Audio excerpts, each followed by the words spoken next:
लेकिन बात करेंगे कि ये आईपीएल के अंदर इतने धुआंधार मैचेस किस तरह से हो रहे हैं। फिर इंडिया के यंग टैलेंट की अगर आप बात कर लें तो ईशन किशन ने जिस तरह से आज तोड़ा है, फिर जुरेल ने भी जिस तरह से आज बैटिंग की है, तो क्या फर्क है पाकिस्तान का यंग टैलेंट। दूसरी तरफ देखें आप आज फिर हार गया है, तो इतना बेहतरीन किस्म का इंडिया का टैलेंट जो है वो क्यों उभर कर सामने आ रहा है और क्यों इतने ब्लॉकबस्टर मैचेस हो रहे हैं। How alarming is this? बहुत ज्यादा अलार्मिंग है, लेकिन ये चलता चला आ रहा है। हमें सबसे पहले तो लॉन्ग टर्म में अपनी डोमेस्टिक क्रिकेट सही करनी पड़ेगी, फिर शॉर्ट टर्म में हमें अपनी इस टीम को ही बेहतर करना पड़ेगा। 2-3 प्लेयर अगर हमारे और आ गए इसमें, साइम अयूब है, फखर है, बाबर और रिजवान का आपने फैसला करना है कि आपने उन्हें T20 वर्ल्ड कप फरवरी 2026 में खिलाना है या नहीं खिलाना। तो एक तो चीज होती है एबिलिटी सब प्लेयरों में होती है, लेकिन दूसरी चीज होती है कैपेबिलिटी, वो पावर जिससे आप अपनी एबिलिटी को परफॉर्मेंस में चेंज कर रहे हैं। 4 चीजें हैं, टेक्निकल, टैक्टिकल, गेम अवेयरनेस और फिटनेस। इन सब चीजों में हम बड़ी बुरी तरह मार खाते हैं। अभी हम दोपहर में इंडियन प्रीमियर लीग का मैच देख रहे थे। ईशन किशन जो उनका किसी गिनती में नहीं है, उसने इतनी जबरदस्त बैटिंग करके सेंचुरी बनाई है। तो हमारा पूल ऑफ प्लेयर्स हमें बढ़ाना पड़ेगा और हमें इन्हीं प्लेयरों के साथ और दूसरे थोड़े बहुत प्लेयर ऐड करके मार खाते रहनी पड़ेगी। थोड़े हारेंगे, लेकिन टीम को बनाना अगर है तो आपको कंसिस्टेंसी लानी पड़ेगी, परफॉर्मेंस में भी, सिलेक्शन में भी और अपने डिसीजन में भी। जनवरी 2024 में जो पाकिस्तान की टीम न्यूजीलैंड में 4-1 हारी थी, ये भी तकरीबन 4-1 ही रिजल्ट लग रहा है। तो उसके 12 प्लेयर इस टीम में नहीं है। अच्छा, सही। ये जो खिलाड़ियों को रेस्ट देना, उनको ड्रॉप करना, बाबर और रिजवान की अगर हम बात करें कामरन, इन लॉन्ग टर्म क्या ये दुरुस्त फैसला था? देखिए, ये काम तो हम 4 साल 5 साल पहले कर लेना चाहिए था। हमने एक्चुअली इन प्लेयरों को संभाला नहीं है। हमने हर टीम के खिलाफ इनको खिलाया, हमने अपने बैकअप प्लेयर्स नहीं तैयार किए। आज हम लोग अपने हमसाया मुल्क में देखते हैं ना, वो एक दिन में 3 टीमें बना के खेल सकते हैं, चाहे वो T20 की हो, चाहे वो वनडे की हो, चाहे टेस्ट मैच की हो। आप देखिए कि अभी जैसे बात की है, ईशान किशन की बात की है, वो किसी गिनती में नहीं है। उसने ठग करके आके आज 100 किया। आज वहां पे देखे 280 रन बन रहे हैं, दूसरी टीम 240 रन कर रही है, चेज करने जा रही है। तो हम लोग किस तरफ जा रहे हैं? आप देखें कि हम 100 पे आउट हो रहे हैं, 91 पे आउट हो रहे हैं, 130 पे आउट हो रहे हैं। तो ऐसे हमारी क्रिकेट ऊपर नहीं जाएगी। हम लोगों को बड़े सख्त डिसीजन लेने पड़ेंगे। और जैसे आज मैच खेला गया है, मुझे ये समझ नहीं आती कि क्या शाहीन जबरदस्ती कहता है कि मैंने ही पहला ओवर करना है, मैंने दूसरा 2 ओवर मैंने करने ही करने, चाहे मुझे 50 हो जाए, चाहे 30 हो जाए। या फिर कप्तान की मर्जी होती है, कोच की मर्जी होती है, या इतना इनका इन्फ्लुएंस नहीं है, या इतनी हिम्मत नहीं है कि लड़कों को कह सके कि ये टीम गेम है। आप तीसरा ओवर भी कर सकते हो, चौथा ओवर भी कर सकते हो। अगर खुश दिल ने दूसरा ओवर करना है तो वाई नॉट पहला ओवर वो आप करें। दुनिया में होता है, बुमराह अगर चौथा ओवर कर सकता है, स्टार्क अगर चौथा 5वां ओवर कर सकता है, तो वाई नॉट शाहीन क्यों नहीं कर सकता? बाकी और क्यों नहीं सामने आ सकते? हारिस रऊफ अच्छी बॉलिंग कर रहा है तो हारिस रऊफ क्यों नहीं दूसरा ओवर कर सकता अगर उसका रिदम आया हुआ? तो ऐसे टीम वर्क होता है, ऐसे यूटिलाइज करते हैं अपने प्लेयरों को। मुझे लगता है कि बिल्कुल समझ नहीं है कि हमने अपने प्लेयरों को कैसे यूटिलाइज करना है, क्या गेम अवेयरनेस होनी चाहिए, हमने अपने बॉलर्स को कैसे करना है, अगली टीम की बैटिंग है तो उनको हमने कैसे, ओपोनेंट को कैसे हमने बॉलिंग करनी है। एक ही तरह की बॉलिंग करते जा रहे हैं कि उसी में डिसीव हो जाए। वो बैट लेके आए होते हैं बैटिंग करने के लिए, उन्होंने माचिस की तीलियां नहीं पकड़ी होती कि वो आप यॉर्कर करेंगे तो बोल्ड हो जाएंगे, लेग भी फोर कर देंगे, सामने छक्के पड़ेंगे। आप यूज टू, आप देखिए हारिस रऊफ जैसे बॉलिंग करता है, डफी ने जैसे बॉलिंग की, उन्होंने आगे बॉल करके नहीं, उन्होंने स्लिपर लगवाई है, कॉर्ड भी। एक बंदा पूछता है यार क्यों आईपीएल की बात कर रहे हो, आखिर आईपीएल में ऐसा है क्या जो जिसको कहते हैं ना बाकी लीग्स में नहीं है। स्पेशली आप पीएसएल में बात नहीं करें, आप आईपीएल पे कर रहे हैं। आईपीएल जिसको कहते हैं अभी चल रही है, इसलिए आईपीएल में बातें कर रहे हैं। जब पीएसएल आएगी उस पर भी बात कर लेंगे। लेकिन जो आपने बात की है ना कि आखिर आईपीएल में ऐसा क्या है, उसका जवाब मैं जरा आपको दे देता हूं। तो मैं कहा आप लोगों के साथ भी शेयर कर देते हैं। देखो, आपने देखा आईपीएल का शूट हुआ था, कैप्टन शूट हुआ था, देखा ना आपने?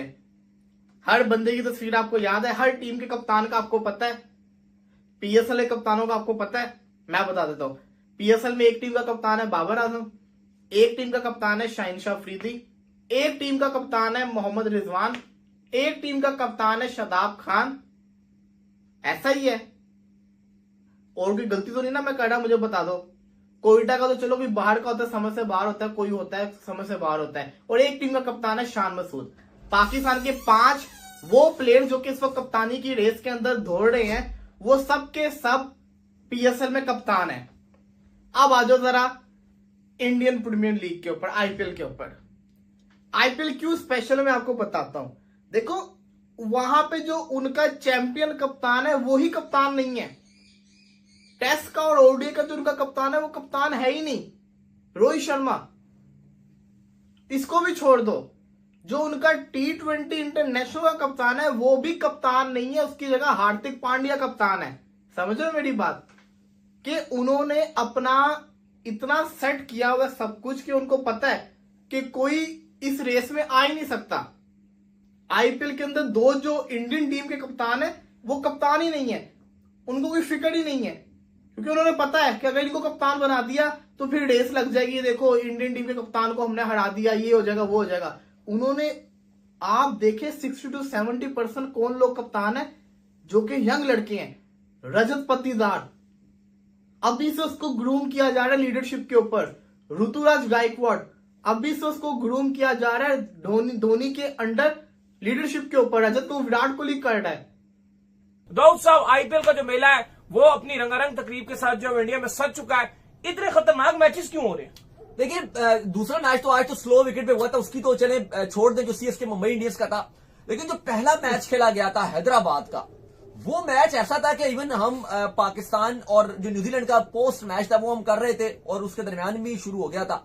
तो हम साथ साथ बात करते हुए हम अभिषेक शर्मा की पहले हमने बैटिंग देखी, जिस अंदाज में उसने बैटिंग की, तोड़ा है भाई, छक्के छुड़ा दिए उस बंदे ने। फिर उसके बाद ईशान किशन, आप इमेजिन करेंगे कि वो चैंपियंस ट्रॉफी का पार्ट नहीं था। ईशान किशन इस टाइम इंडियन टीम से ड्रॉप है, और जिस अंदाज में उसने बैटिंग किया, मैं बोलूंगा जिस ब्रूटल अंदाज में बैटिंग किया, 47 गेंदों पे 106, 6 छक्के, 11 चौके, 250 प्लस के स्ट्राइक रेट से उसने बल्ला घुमाया है।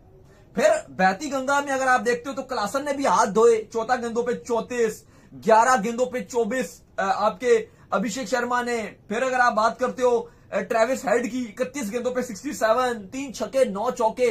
फिर अगर आप दूसरी टीम की बात करते हो रॉयल चैलेंजर बैंगलोर, अच्छा टॉप आईपीएल के 5 टोटल में तो 3 तो आपको इनके ही नजर आ रहे होते हैं, ये हैदराबाद के। यही बात है। जिस अंदाज से ये बैटिंग करते हैं यार, एक टाइम था ना पिछले 2-3 साल पीछे अगर आप चले जाओ, हैदराबाद की वैल्यू बड़ी गिर गई थी, क्योंकि हैदराबाद के पास ज्यादातर फॉरेन प्लेयर होते थे। वार्नर वगैरह जब तक, बेरिस्टो वगैरह, काफी इस फ्रेंचाइज की हाइप गिर रही थी। लेकिन जब से ये अभिषेक शर्मा वगैरह आए हैं, पैट कमिंग्स आए हैं, इस अप्रोच से खेलते हैं कि सबसे ज्यादा हाइप अब इस फ्रेंचाइज की बनना शुरू हो गई है। यार ऐसा लगता है कि इस फ्रेंचाइज के प्लेयर बल्ले नहीं बल्कि हथौड़े लेकर आते हैं और तोड़ना शुरू कर देते। फिर उसके बाद राजस्थान ने जब चेस करने के लिए आया, भाई उसमें स्टार्ट इतना अच्छा नहीं था। जयसवाल 1 रन पे गए, रेहान पारक जो कप्तानी कर रहे थे वो 4 रन पर आउट हो गए। संजू ने 66 रन बनाए, 4 छक्के और 7 चौके उसने मार दिए। ध्रुव जुरैल 35 गेंदों पे 70, 23 गेंदों पे 42 हिट मारने मारे। और जो 2 गेंदबाज थे, एक पैट कमिंग्स जो चैंपियंस ट्रॉफी में नहीं थे और दूसरे जोफ्रा, दोनों का भुरगस बनाया, सॉरी कीमा बनाया, और ऐसा लगा कि उनको सैंडविच के अंदर उनको पीस के रख दिया। ये हाल किया वर्ल्ड क्लास बॉलरों का। अच्छा, ये एशियन किशन की जो है ना, पहले भी बड़ी हाइप चल रही थी कि प्रैक्टिस मैचेस में भी ये जो है बड़ा मार रहा है, जो इसके प्रैक्टिस मैचेस हो रहे थे। और आपको याद होगा कि ये बड़ा उभरता हुआ टैलेंट था और ये बड़ी बेहतरीन बैटिंग कर रहा था। इसके साथ मसला क्या हुआ? मसला ये हुआ कि इसने बीसीसीआई की कमिटमेंट्स छोड़ के हार्दिक पांड्या इसको आईपीएल की जो है वो प्रैक्टिस कराने के लिए ले गया। खुद फिर हार्दिक पांड्या वापस आ गए, लेकिन बीसीसीआई ने इसके ऊपर सही स्ट्रॉन्ग किस्म की रिस्ट्रिक्शन लगाई। लेकिन अभी अगर आप देखो तो दोबारा से जिस तरह से इसने आकर जो है ये परफॉर्म करना शुरू कर दिया है,